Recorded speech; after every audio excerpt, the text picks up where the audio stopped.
Finally, Ted asks the question, and this is an interesting question. Downsizing and contributing to super, or keeping an investment property in retirement, which works best?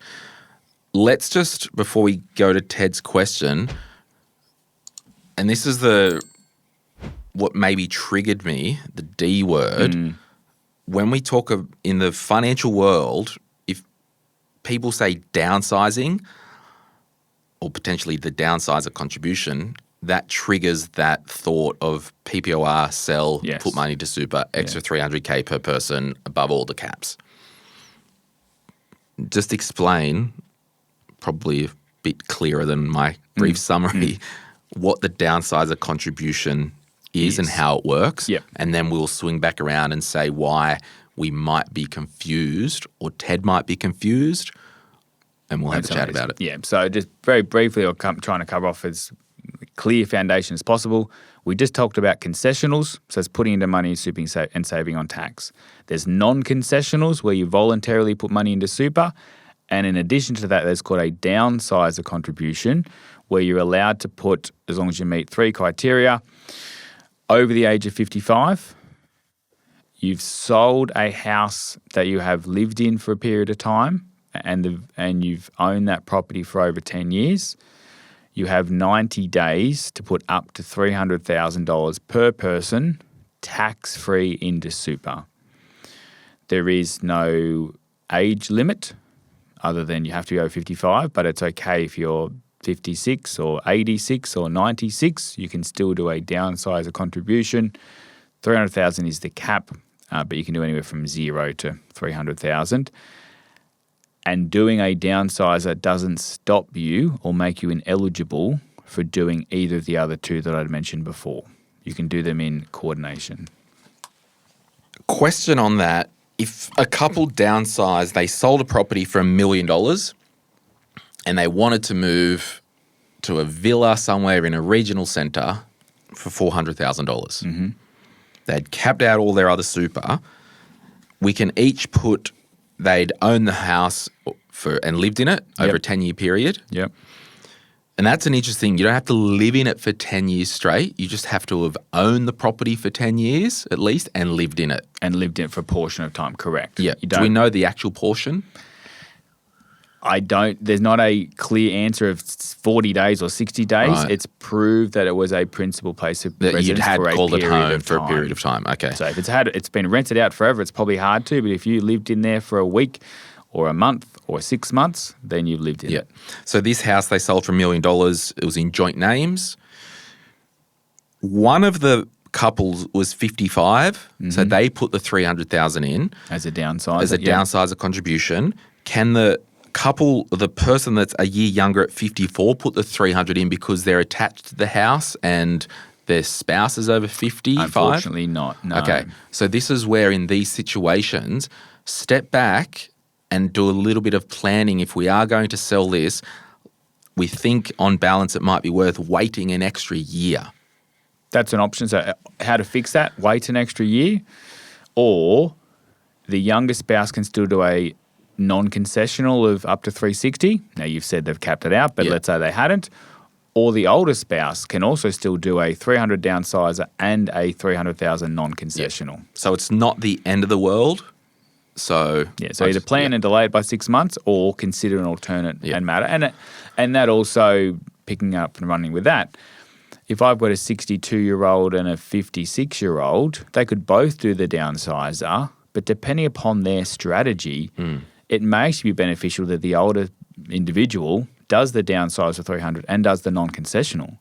Because then next week, if they want to live off that income, they can. Whereas the 56-year-old, yes, they could do a downsizer, but they're not old enough yet to start an account-based pension. So going back to the strategies or the products are a great thing, but what is your strategy? What are we trying to achieve here, and making sure that you're using the right strategies to meet what your plan is?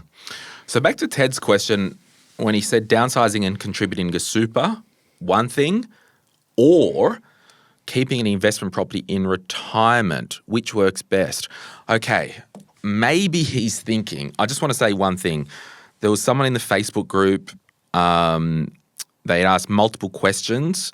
They'd sold an investment property, put the money into super, tick the box as a downsizer.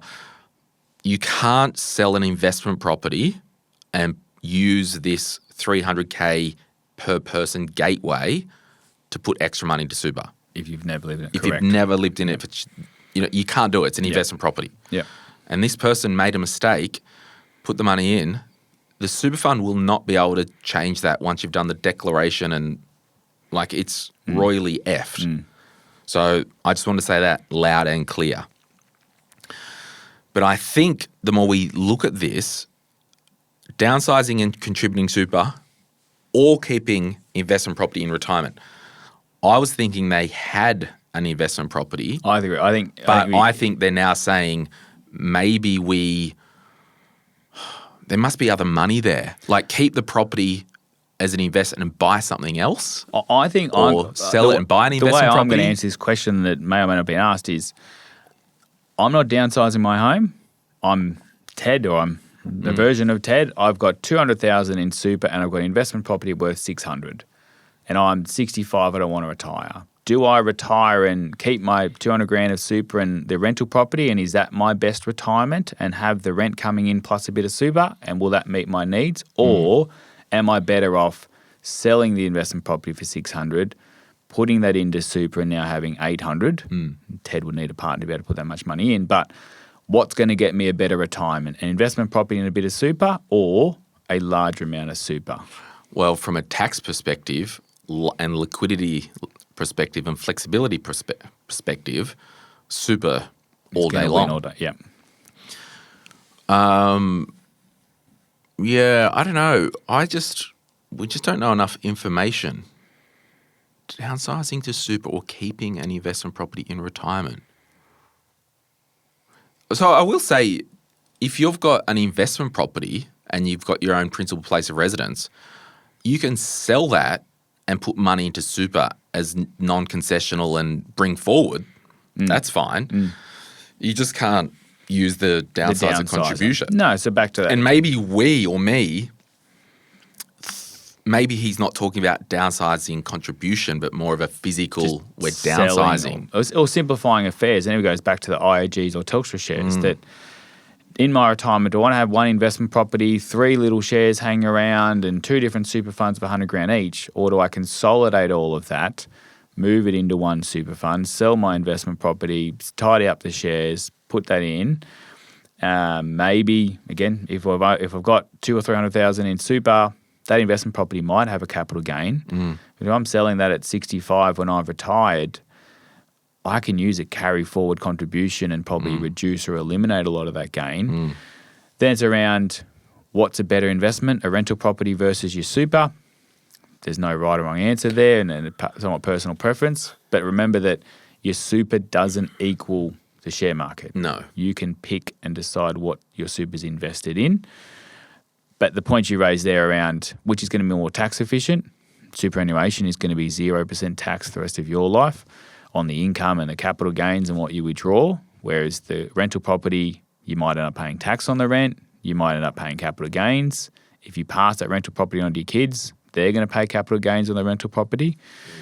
So, and then liquidity is one of the biggest things that I find to come across, that I like property. There's lots of people who make a very successful future and financial position out of retirement, out of property in their retirement.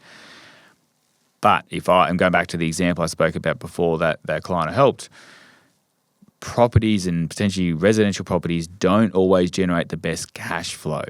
So if I've got a $600,000 rental property, by the time I pay the rates and the insurances and the agent's fees, etc., I might be getting a 2% income return, and I might want more than $12,000 a year to live off in my retirement. Whereas it might be growing by 20 or 30,000 a year, which is great, but I can't spend that capital growth until I tap into it.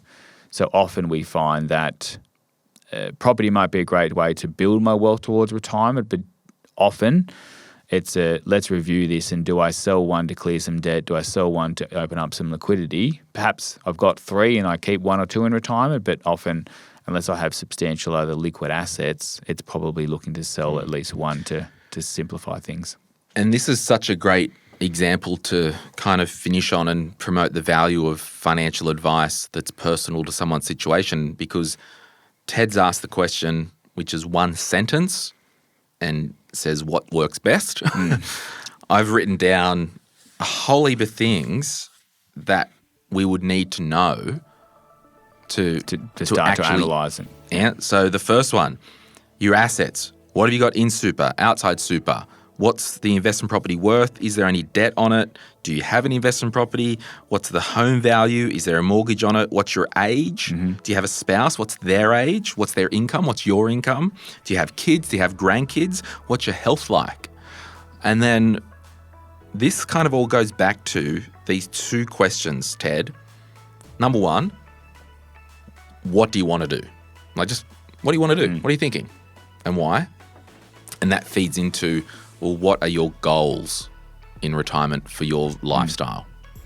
Because once we work them, then we work backwards. So if you do want to speak to a financial advisor, Ted, you can go to retireright.com.au, click get help, and I'll introduce you to someone to have an initial chat with. But we'll leave it there. Martin McGrath, thank you so much for your time today. Hey, if you want to join the Facebook group and continue the conversation, when we say, where did you hear about the group on the entry, it's called Retire Right, the Facebook group, just say, I heard Martin and Glen on episode 333. Then we know you are not spam. My name's Glen James. This guy is Martin McGrath. And you've been Retire Right. Bye.